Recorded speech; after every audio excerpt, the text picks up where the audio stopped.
yung ating pitas na kalamansi. Meron tayong 10 bag. Kasama yung ganyan. Kumisa matempohan mo sa sangitan. Maganda sa labas. 7, 8, Pag 9. iniloob naman, napakaraming may hinog, may maliling getong. Kaya pinitas na po natin mga ka-farmers. Mahirap po yung tayo ay manakawan pa. Ito yung mga mamimitas. So, tas ng pitas na kalamansi. Ay, nagre-reel ka nga sa kawan. Hello! Makikita yung ganda mo. Ayan, tapan natin. Ayan, nag-russell eh. Sabi, alas...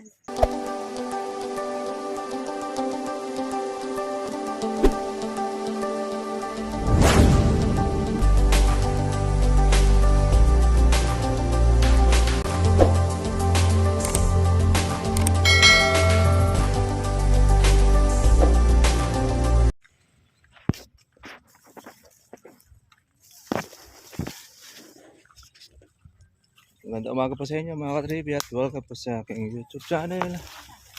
Kamusta na po kayong lahat? At ito po ay pitas ng kalamansi. Oh, 1, 2 na pitas yan na. Diba, baradunya, branere. Oo, sige. Eh, 1, 2 sa malaki. Sige, basta't malaki na kawan. Alam nyo naman yung mga kawan ay iwanan yung maliliit. Magtatanggal kami pagka... Ay, pagka-unyo yung presyo na, triple. Hindi, kasi yung buyer masela. Gusto yung may katas. Oo, kaya wala nang problema ka sa akin. Kahit kayo rin yan, kaya lang. Diba? Basta pasok sa bayan. Oo, pasok mo sa buyer.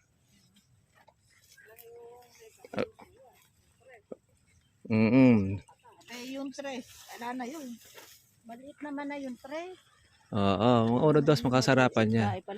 Kung naman yung bunga eh. Bukod naman na yung pitas eh. Madami, oo. Yan, pasok na rin lahat. Yan. Yan. Mga kawan na yan. Oo. Bukod naman na yan eh.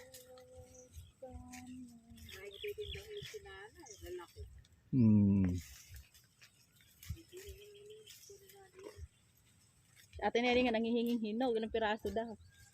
Hindi ka ako hingi ta kay Brad. Ilang piraso lang naman pala ka mo. Inumata, di ba? Pang juice eh. Oo, dami naman yan. Daming bulaklak ano. Galit na galit yung kalamansi eh. Sa inyo ba ito niyan? Lumabas na yung bulaklak? Kitangkad. Lumabas na.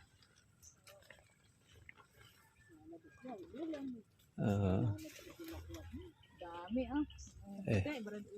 Pinako naman niya yun eh. Pinatubigan eh. Mabangong-mabango ito pag lumabas. Pagkakabukahan. Pagbuka niya sa umaga, sa gabi, ano? Yan, sa lahat ng mga kilikili meron eh.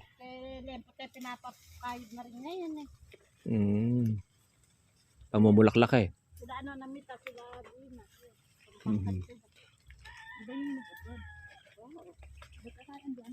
Matagal na.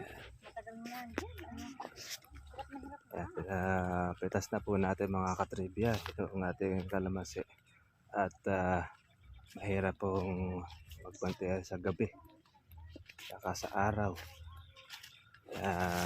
Maya maghahakot naman po tayo ng ating kalamansing pitas. Kuha pa tayo ng isa pa bag. Tinatala kung makakaila kung gaano yung kanilang mapipitas ngayong araw kasi hanggang alas 3 lang ang kuha ng buyer. Good morning po sa lahat mga ka-farmers. Sana ay nasa okay kayo. Nasa buting kalagayan. Sige mga ka-farmers, tayo naman po ay pipitas po ng ating kalamansi para makatikim po tayo ng 3,000. Kaya tumaas na po ulit mga ka-farmers po yung kalamansi natin, kaya good news yan po sa ating po mga katribya na nag-aabang ng price. Kaya kunin na natin yung lahat po ng mga malalaki, lahat ng mga po pwede para po sa ating pitas ngayon, araw. Good news sa ating po mga katribya na mayroong pitasin. Pitas po tayo. Lahat ng mga po pwede. Sa iba ay kinakayod ang bunga. Pero tayo, ipili lang po natin. Ayan nga oh. Bukod naman po yung pitasin, saka po yung hindi. Yung damo natin ay patay na ng ating in-spray ng herbicide. Yan. Sarap pong pitasin mga ka-farmers. Imagine ninyo sa 3,000. 100 po ang 1 kilo ng kalamansi. Sa kuwan pa lang yan. Bentahan o sa puno. Dahil lalo na po sa market. Lalo pong mas mahal po yan. Mas mahal ang benta ng kalamansi sa palengke. Kaya nagkakaubusan. Kaya crisis ang bunga. So, pati yung ating hinog. Kunin na rin natin. Dahil maganda rin po ang presyo niyan. Tingnan nyo po, dami pong bulaklak. Marami na siyang bulaklak. Maganda pa ang bunga niya. Kaya sulit yung ating pag-aalaga. Kaya tiyaga-tiyaga lang po mga katribya. Yan yung sinasabi natin na sa kalamansi may swerte. May jackpot. Lalo na pagka marami kang pipitasin na bunga. Ganyan. Sa tiyaga ka lang po talaga mag-alaga. At gagastusan mo talaga siya. Hindi po pwede yung hindi mo ibibigay yung ating pangangailangan niya. Kasi kailangan din ng kalamansi ng pagkain, abono. Kailangan niya rin yan.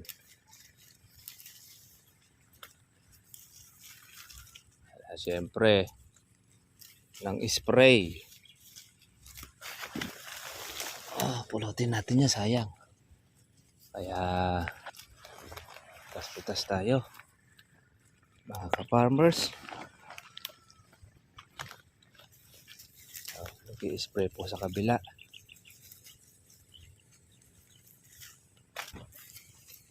Nag-i-spray ang kanyang mga bulaklak. Panahon na kasi po ng alagaan. Ito po ay sabog natin noong October. Itong ating pinipitas.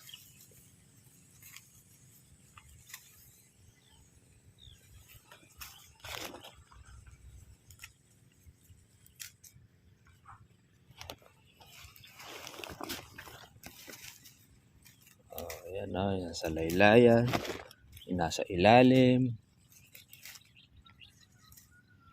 Ayan yung ating kailangan na tingnan mabuti. Ingat-ingat lang din po sa bulaklak.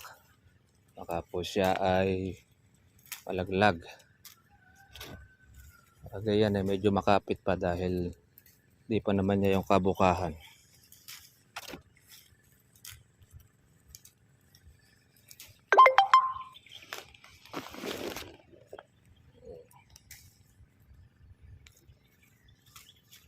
Baho ng gamot na kanilang ginagamit.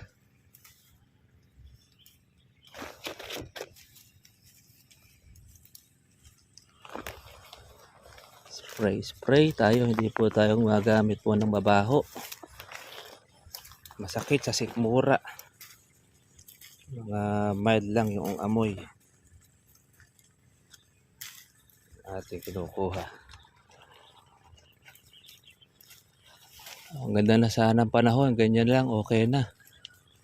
Makulimlim. Sa iba ay may bagyo, may signal sa parte ng Aurora. Dito sa atin ay kulimlim lang. Wala tayong signal. Wala rin naman tayong ulan din.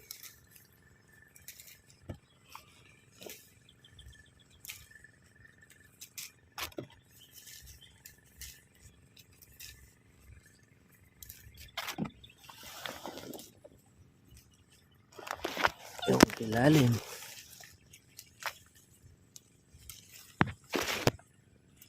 Yan tayo kung minsan nakakarami. Saka yan po yung mga malalaki.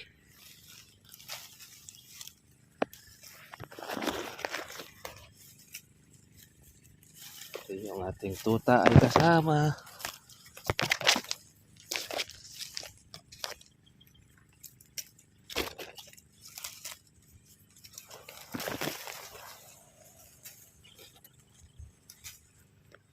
Sige mga farmers, pitas po tayo ng ating kalamansi.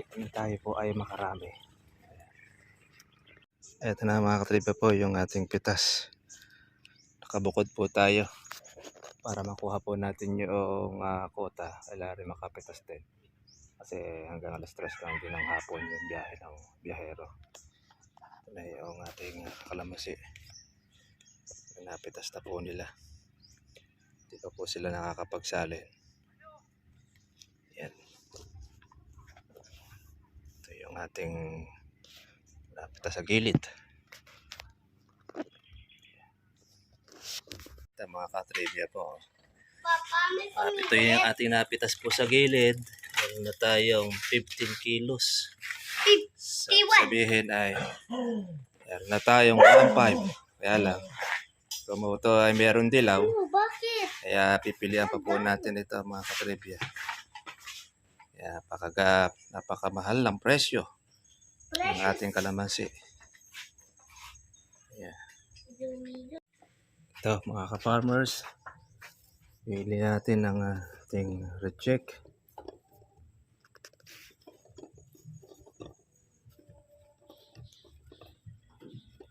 Ito po ay mga tira nung nakaraan na hindi po nakuha ng mga mamimitas.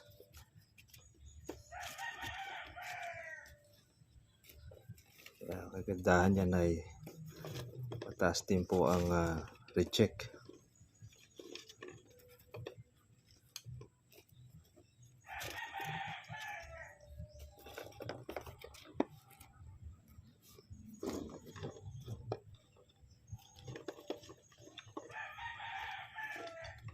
Meron na silang 2 bag na napitas.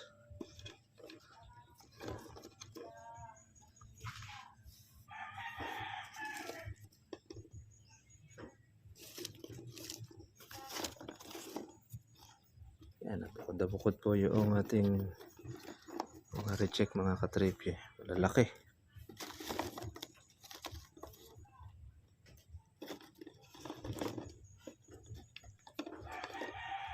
Makapuno sila.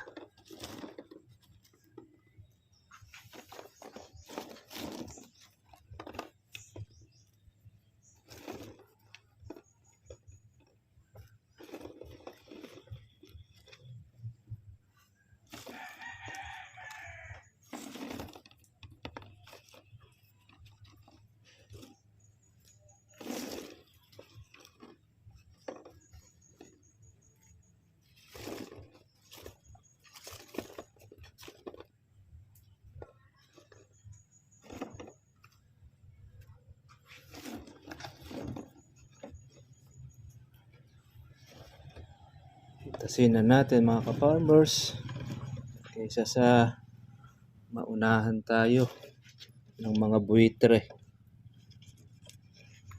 Mas maganda yung hawakan na natin ang presyo.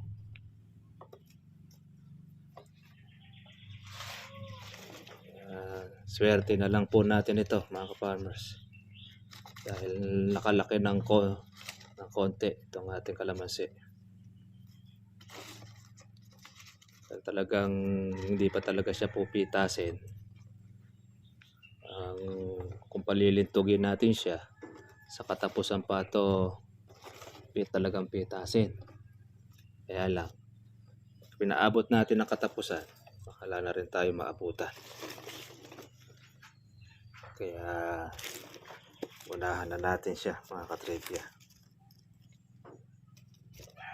Unahan ang pitas.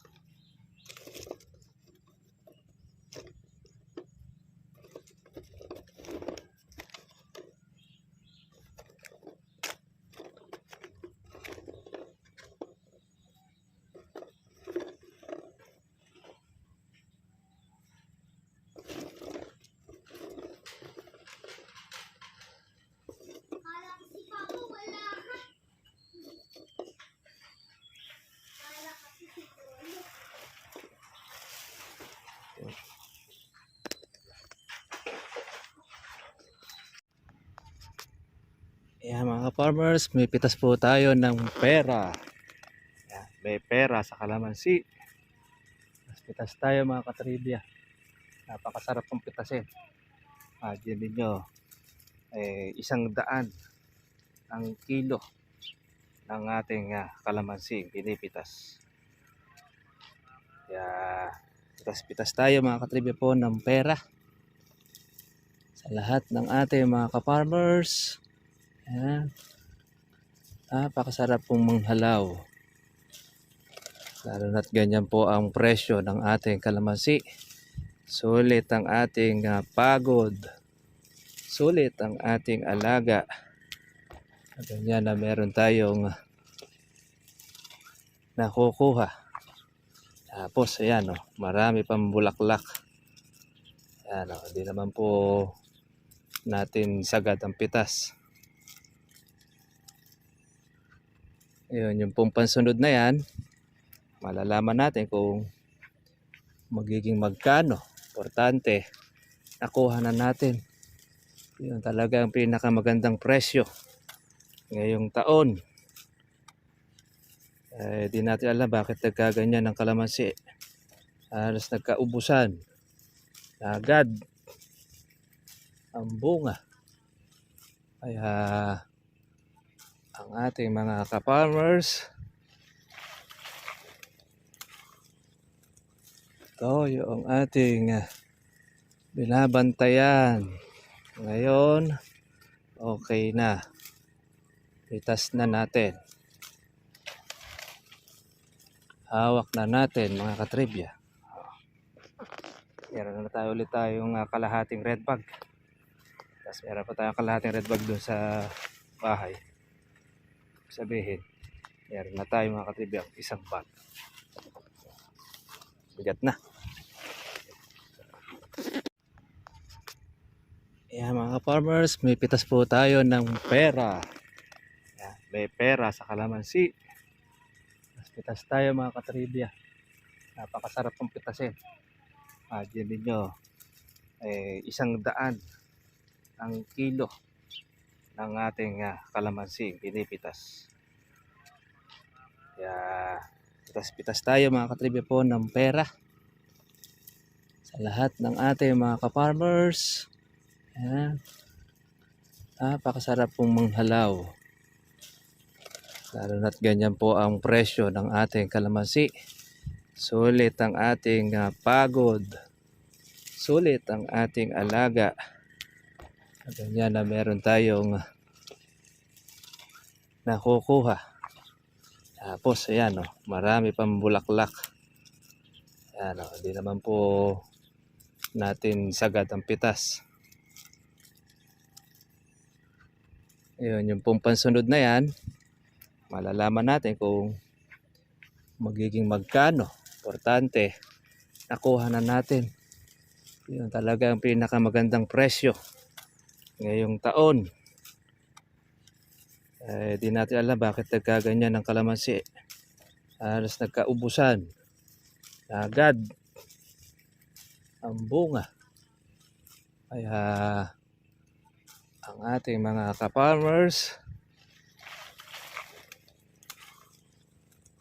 ito yung ating binabantayan. Ngayon, okay na. Pitas na natin. hawak na natin mga katribya. Meron na tayo ulit tayong kalahating red bag.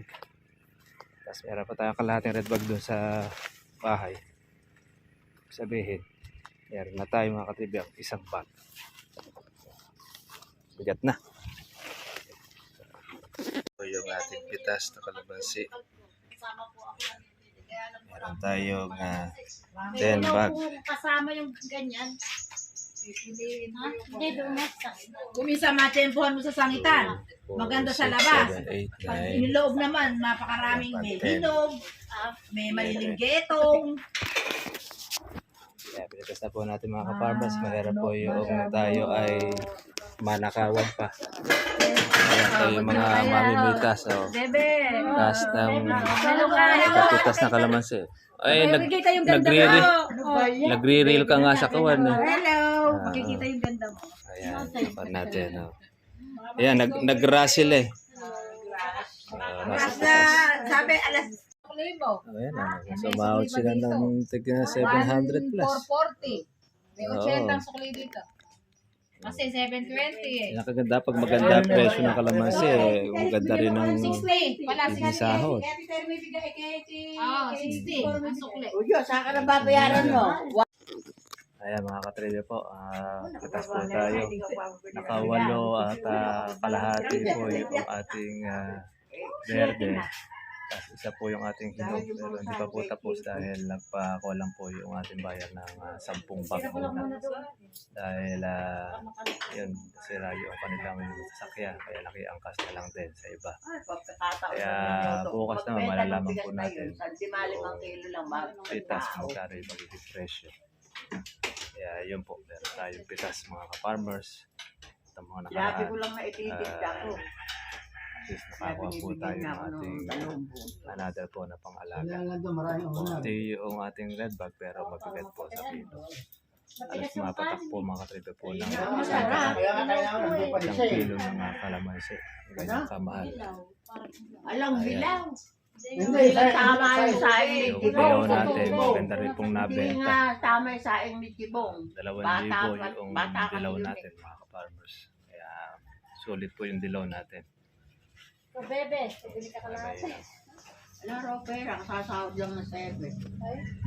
Parang yung iba po ay pinili po natin ng ating bigas para doon sa ating kabuhayan naman. Kaya sulit ang kalamansi kahit na ganyan maging presyo ay gaganahan ng mga mabibitas. Kaya tuloy-tuloy. Tuloy-tuloy lang po alaga. I-stop mo na sandali.